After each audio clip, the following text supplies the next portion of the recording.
A quick reminder that while I'm posting my Nintendo Direct reactions and primary discussion here on the main channel as usual, deeper discussions, analyses, what have you, for each game reveal can now be found over on Topic Arlo. Oh boy! Oh boy! Oh boy, wow.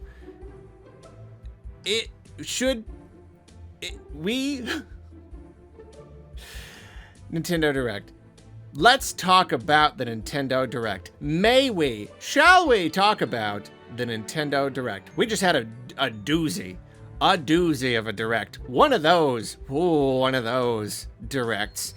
And as I mentioned in the little bumper at the start, I'm not going to be going like in depth into any of these games. We're going to kind of talk about we're going to hit the highlights and kind of talk about the Direct generally. And let's just go. Let's just start doing that.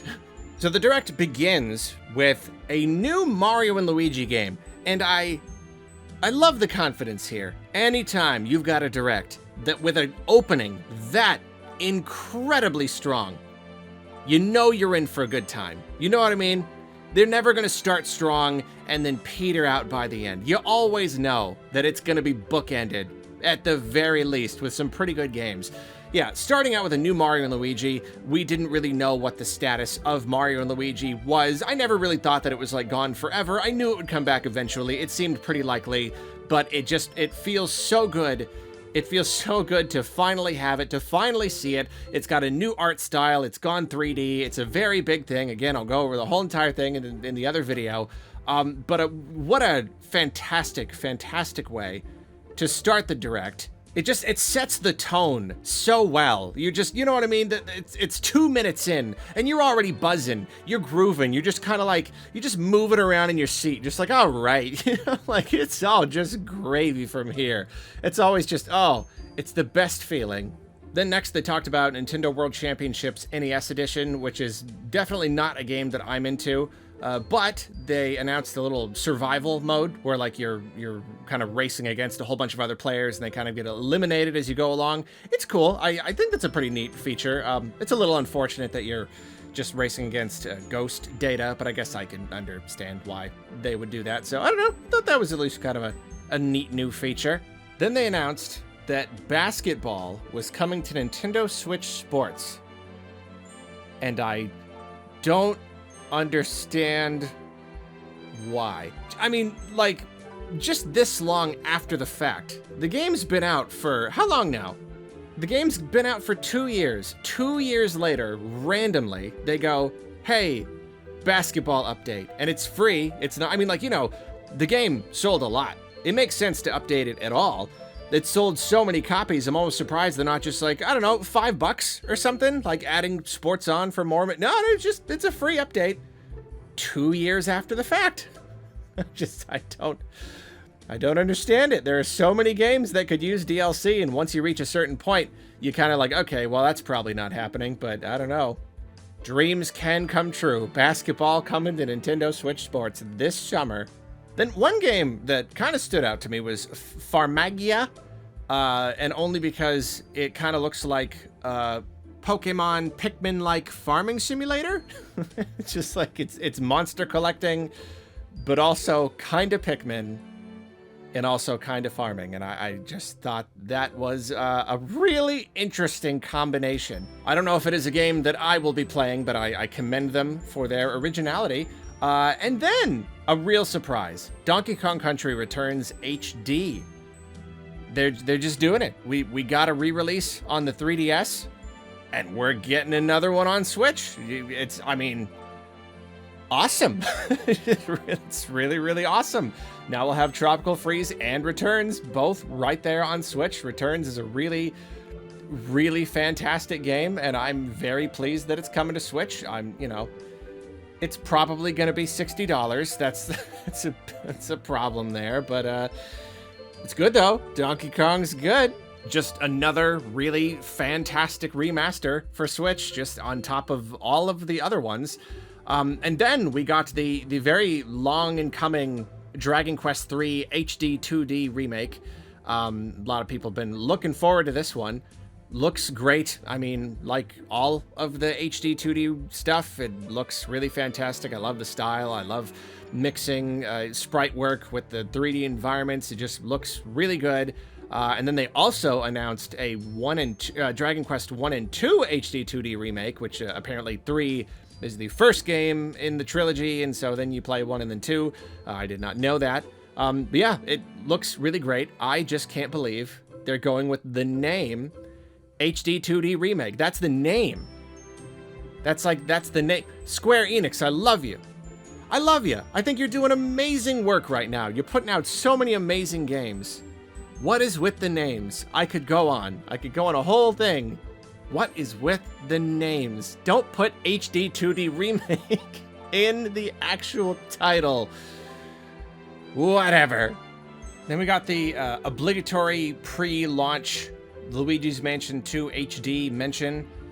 Weirdly, like no other new information or anything. It's really just another little couple clips of the game. That's kind of just it. Interesting. But then you know what they hit us with? They hit us with a new Denpa.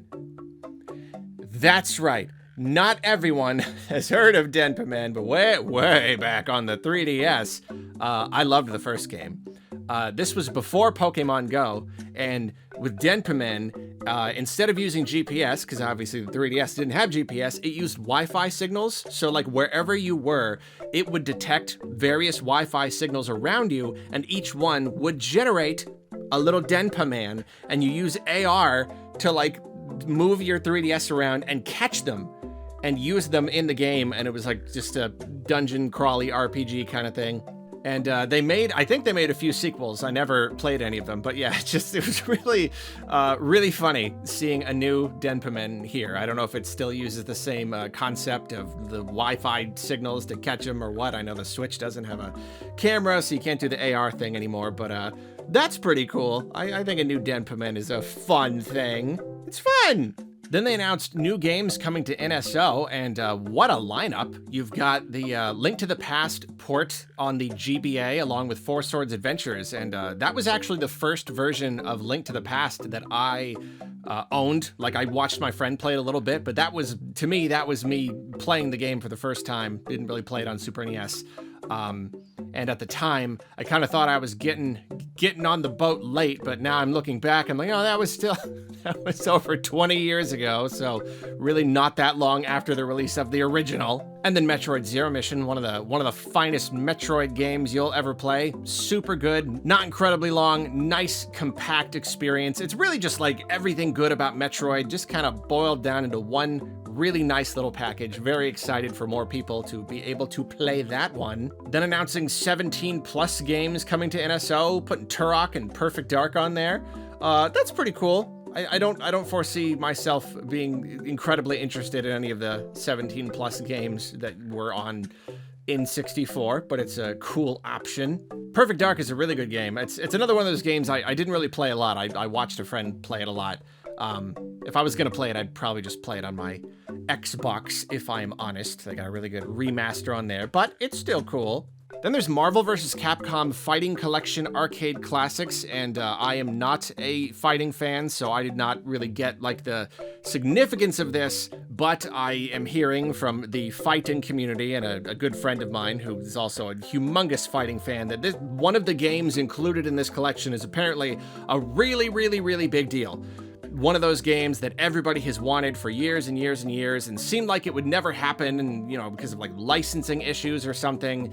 You know, this is their Mother 3. This is the localization, the thing that no one ever thought would happen. So that's, I mean, absolutely fantastic that fighting fans are getting something of that caliber. Then Super Mario Party Jamboree. You know, this Direct by this point, they've really announced a lot of games. You know, this is just yet another, okay, yeah, another Mario Party. Why not? Third one on Switch. I mean, I guess makes sense. There was once a time when they were putting one out every year, so I guess sure, why not? New Mario Party. And then they reveal The Legend of Zelda: Echoes of Wisdom. And again, obviously, gonna have a whole discussion about this over on Topic Harlow. But at the moment, I will say, it's at this point that the direct is like, you're like, okay, you started off really strong. You've announced a pretty good number of new games. And then here, you're only 2/3 of the way through. And you're already giving us another huge one. This would have been good at the end of the direct. Those would have been our biggest bookends right there, you know? Like Mario and Luigi at the beginning, Zelda at the end, all that other stuff in between. So you're like, what more could there possibly be? You know, it's just like, how much more icing can you even put on this cake? That's the feeling I'm getting. You know, you never want to get your hopes up, especially because at the end, you know, there's going to be one more thing, but it might be something that doesn't interest me in particular. That's happened before. So I'm like, okay, I'm trying to keep my expectations reasonably in check. And yet there is this feeling bubbling up inside of me. I mean, like you can even see in the stream, I got like butterflies. I just like, how can you possibly give us another huge game 2/3 of the way through? I'm trying not to build up my expectations for the ending, but I am. But it just is. That's what this direct is doing to me. It's creating feelings. And so just like the tension going into the final third, it was very, very intense. So then they had a little trailer for Lego Horizon Adventures, and this is another one. Probably not in the next couple days, but I have been meaning to do a video on this, surprisingly, over on Topic Arlo, for reasons that I have. So, I don't know, stay tuned for that eventually. And then we got other little stuff. Capcom giving us another Ace Attorney collection, giving us like another game that was never localized outside of Japan. Just like really just giving everyone everything that they want, giving everyone all of the Ace Attorney games to play on Switch. Super duper cool. And then after all that buildup, after all that anticipation, and after all of these years, Metroid Prime 4, no big deal. Yeah, there you go. Metroid Prime 4. There it is. Yeah, they just revealed it. They just did. Yeah. And you know what? I could be imagining this. I thought I was imagining it during the show, but even now, I'm looking at it after the fact, and I'm still seeing it. I think you can see it on Shinya Takahashi's face. You can see it. You can see that almost devious little glimmer in his eye. I think that he took great pleasure introducing us to this one more thing. You can just see it on his face, I think. And, I mean, it wasn't even just a teaser. I was afraid that when we finally got Metroid Prime 4 something, it would just be I mean, I wasn't even afraid. I would have been happy with that. I would have been happy with a logo. Just a quick little animated teaser. But we got some basic gameplay and everything. And a title. We get a title. And it's glorious. And stay tuned for the full thing. But it finally happened. That thing, that little thing that we've been waiting for basically every single Nintendo Direct for the last 6 years or whatever. We always think, what if this is the one? What if this is the one that ends with Metroid Prime 4? And it's funny, because this is one of the last ones I expected to actually do it, because we're so far into the generation. It's almost the Switch 2. Now is when I finally started to think, okay, now we're definitely not going to see it. What does Nintendo do? They do what you don't expect, and they did it. So, I mean, I guess it's one of those things where Nintendo skipped February. And I think the last couple of times they've skipped out on a major direct, the following one has been pretty darn good. If they don't have quite enough for a direct and they hold it for the next one, you get all of that stuff all at once. I'm pretty sure this happened last time too, because this direct just packed, just absolutely jam-packed.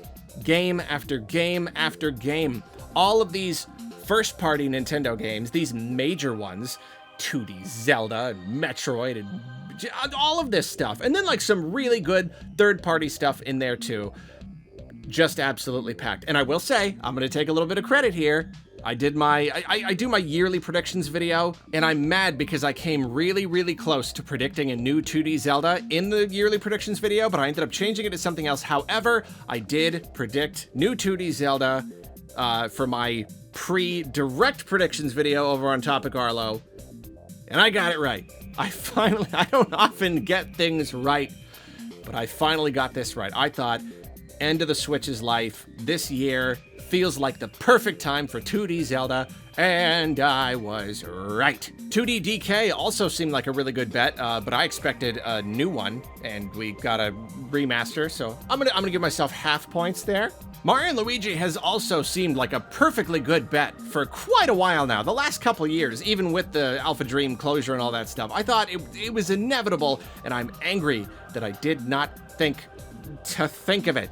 And you know what? Even if I had thought of it, I probably wouldn't have predicted it. I didn't even almost get points because I didn't think they would announce so many different things in one direct. I'm thinking like one major game and like a half game, you know, like one major new thing and then like a major remaster or something like that. But no, like this direct delivered 3 times more than I expected.